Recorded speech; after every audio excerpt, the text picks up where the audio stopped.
tentram, dan bahagia. Pada kesempatan kali ini, aku akan membicarakan yang namanya ranah mental spiritual, yaitu tata nilai, dalam kaitannya dengan paradigma Pancasila. Kita tahu bahwa ranah mental spiritual atau tata nilai merupakan perwujudan dari sila pertama, sila kedua, dan sila ketiga Pancasila, yaitu adalah ranah budaya. Dalam berbagai kesempatan, Gunnar Myrdal pernah mengatakan dalam satu hal bahwa budaya adalah sebagai penghambat dalam sebuah kemajuan dan modernisasi di Asia Selatan, seperti di India, Pakistan, Bangladesh, Sri Lanka. Namun di lain pihak, dia merupakan motor penggerak untuk sebuah kemajuan, seperti di Asia Timur. Contohnya di Korea Selatan, di Jepang, di Taiwan. Beberapa peneliti mengatakan pula, menunjang penelitian ini, bahwa kebudayaan itu adalah determinan faktor penentu dalam maju mundurnya sebuah bangsa, sebuah peradaban. Jared Diamond sendiri mengatakan bahwa kehancuran dalam peradaban dimulai dengan jatuhnya sisi kebudayaan, seperti dicontohkan pada saat keruntuhan Uni Soviet dan Yugoslavia. UNESCO sendiri sudah mengatakan bahwa kebudayaan itu adalah faktor pendorong, faktor penggerak dalam sebuah pembangunan. Bicara UNESCO, kita bicara juga pendidikan. Apa sih kaitannya pendidikan dan kebudayaan? Pendidikan dan kebudayaan itu ibarat sebagai dua sisi yang berbeda dari mata uang, koin mata uang yang sama. Pendidikan adalah untuk mengajarkan kebudayaan, meradiasikan kebudayaan. Kemudian setelah kita mendapatkan sebuah kebudayaan yang baru, maka kebudayaan pula yang akan menelurkan sebuah pendidikan yang baru lagi. Kemudian pendidikan yang baru tersebut akan melahirkan juga kebudayaan yang baru selanjutnya. Dan itu akan terus berulang-ulang. Bagaimana kondisi ranah tata nilai kita saat ini? Ketahanan budaya kita sangat lemah. Banyak terjadi globalisasi yang begitu mudah masuk ke Indonesia. Kesenian asing kadangkala lebih dihargai dibanding dengan kesenian Nusantara. Orang lebih banyak menyaksikan musik asing dibanding musik Indonesia. Drama film asing dibanding drama film Indonesia. Kalau kita lihat di dalam bidang pendidikan, bahkan bahasa Indonesia pun bukan merupakan bahasa wajib bagi pendidikan dasar dan menengah. Kemudian kita melihat juga agama dan nasionalisme seringkali saling dipertentangkan. Bahkan beberapa peraturan dan kebijakan yang dibuat kadangkala walaupun itu berdasarkan Pancasila, namun isinya kadang-kadang berbeda, bertentangan dengan Pancasila. Itulah yang terjadi dalam ranah mental spiritual atau tata nilai di Indonesia. Bagaimana kita mensolusikannya? Kalau kita meminjam analogi dalam bidang sains, untuk sebuah persoalan sains atau fisika yang sulit, maka para matematikawan menemukan sebuah solusi yang bernama hyperspace. Jadi hyperspace itu adalah untuk mencari jawaban persoalan yang rumit. Dalam bidang sosial, itu dikenal sebagai hyperparadigm. Analogi dengan hyperspace. Nah, bagaimana di Indonesia? Hyperparadigm di Indonesia, untuk memecahkan persoalan sosial di Indonesia, kita memiliki Pancasila. Pancasila itu adalah hyperparadigm, sebuah theory of everything untuk bidang sosial di Indonesia. Pancasila digali dari nilai-nilai cerlang bangsa Indonesia yang luhur, dikawin silangkan dengan budaya positif dari luar. Itulah Pancasila. Pancasila diharapkan dapat mensolusikan segala persoalan yang rumit, persoalan sosial yang kompleks yang ada di Indonesia.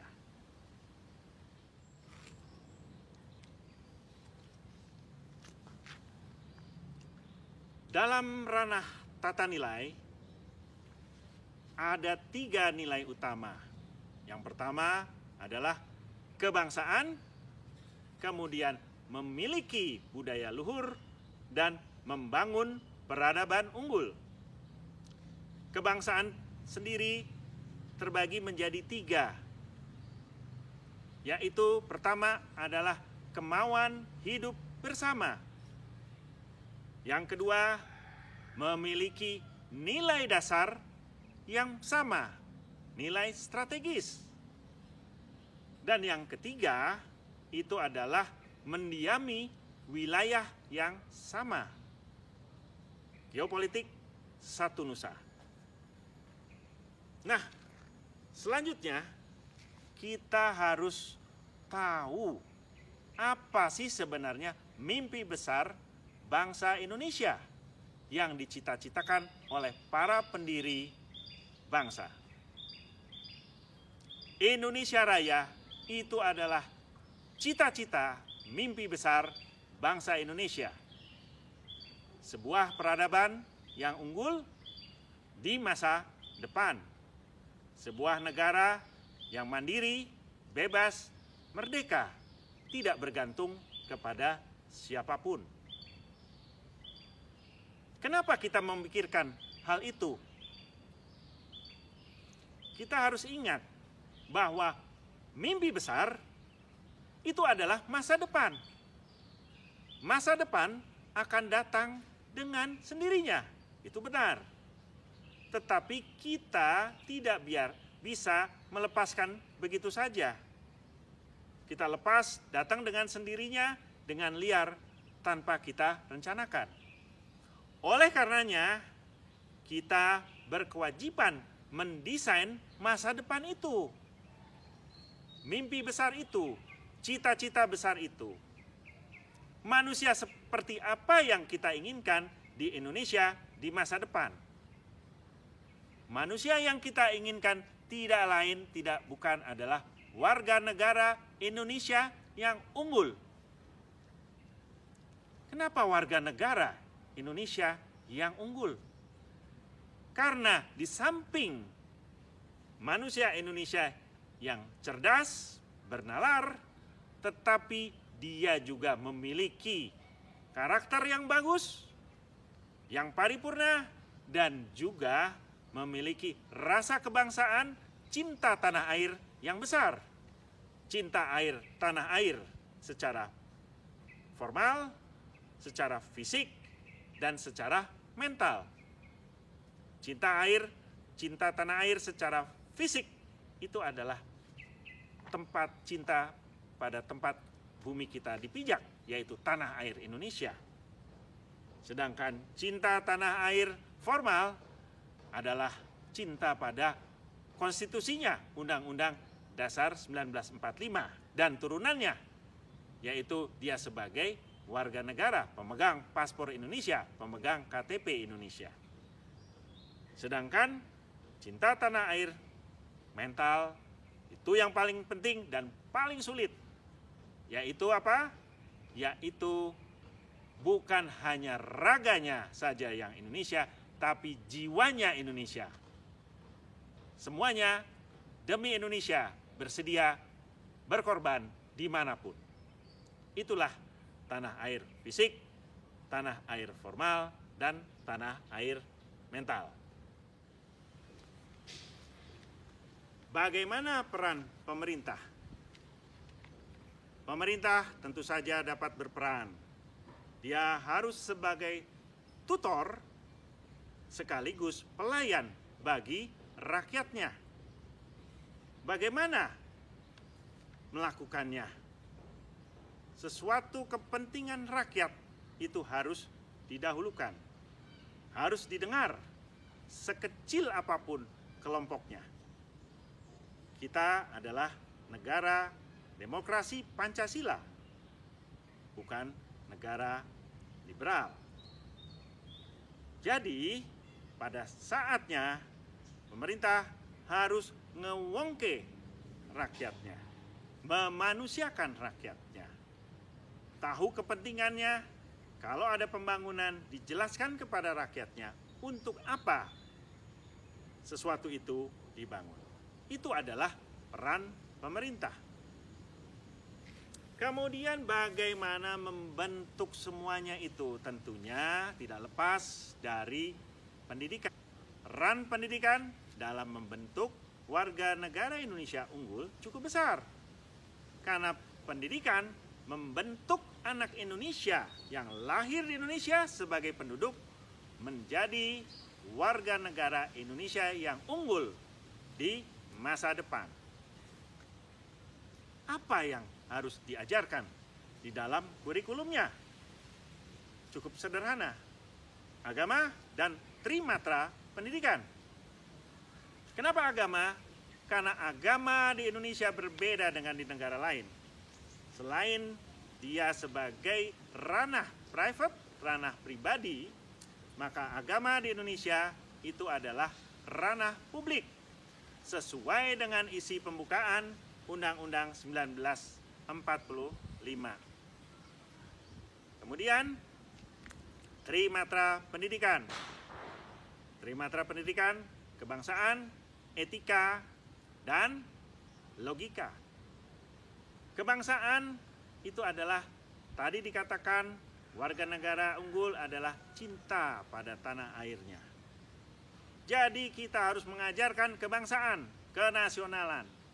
Ki Hajar Dewantara sendiri menyatakan bahwa pendidikan harus berlandaskan kenasionalan agar anak-anak kita lambat laun tidak menjauh dari kita dan menjadi lawan kita. Itu adalah pengajarannya, harus berlandaskan kenasionalan. Inspirasi kebangsaan berasal dari ruang kelas. Kemudian, logika. Logika itu terdiri dari dua, yaitu literasi bahasa dan juga matematik. Kalau dua itu bisa kita penuhi, kita kejar. Bahasa berarti memahami bahan bacaan dengan benar, bukan hanya sekedar membaca tanpa mengerti maknanya, dan bermatematik dengan nalar dan logika dan kontekstual. Itu yang penting.